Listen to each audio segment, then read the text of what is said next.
Samantala mga kapuso, dagsa ang mga deboto sa fluvial procession ngayong araw ng Birhen ng Peña Francia.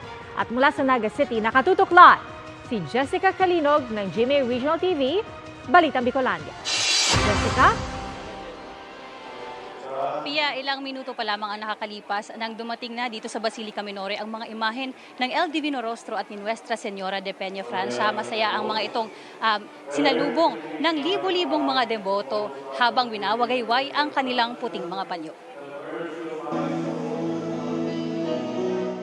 Tanghali pa lamang, marami na ang nakaabang sa Basilica Minore para sa pagdating ng mga imahen ng El Divino Rostro at ni Nuestra Señora de Peña Francia.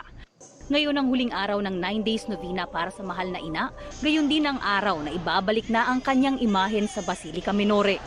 Matapos ang 9th novena mass, pasado alas 3 ng hapon nang umusad na ang foot procession mula sa Naga Metropolitan Cathedral patungo sa Danlugan ni Ina sa Barangay Dinaga, kung saan isasakay ang mga imahen sa pagoda kasama ang nasa 200 mga deboto na karamihan ay mga katikista. Mula rito, hihilahin ng nasa 156 na maliliit na bangka ang pagoda. Libo-libong mga deboto rin ang nakaabang sa mga bahagi ng Naga River na dinadaanan ng fluvial procession. Mahigpit naman ang seguridad na ipinatupad sa malaking aktibidad na ito.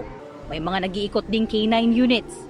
Bago ang fluvial procession, nakipag-ugnayan na rin umano ang Naga City Police Office sa Cofradia de San Jose para hindi na maulit pa ang nangyaring pag-akyat ng mga deboto sa estandarte ng El Divino Rostro at sa andas ni Inang Peña Francia. Ngunit may iilan pa ring nagpumilit na makalapit sa mga imahen.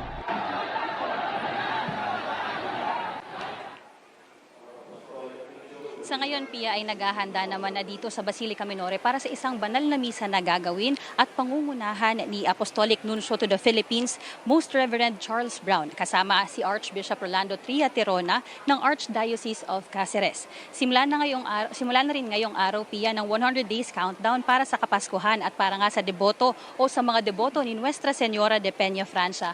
Early Christmas gift nilang maituturing ang mabigyang pagkakataon na makadalo at makiisa sa pinakamalaking religious activity sa Bicol Region, ang fluvial procession dito sa Naga City. Yan ang latest mula rito sa Naga City, Camarines Sur. Balik sa iyo, Pia.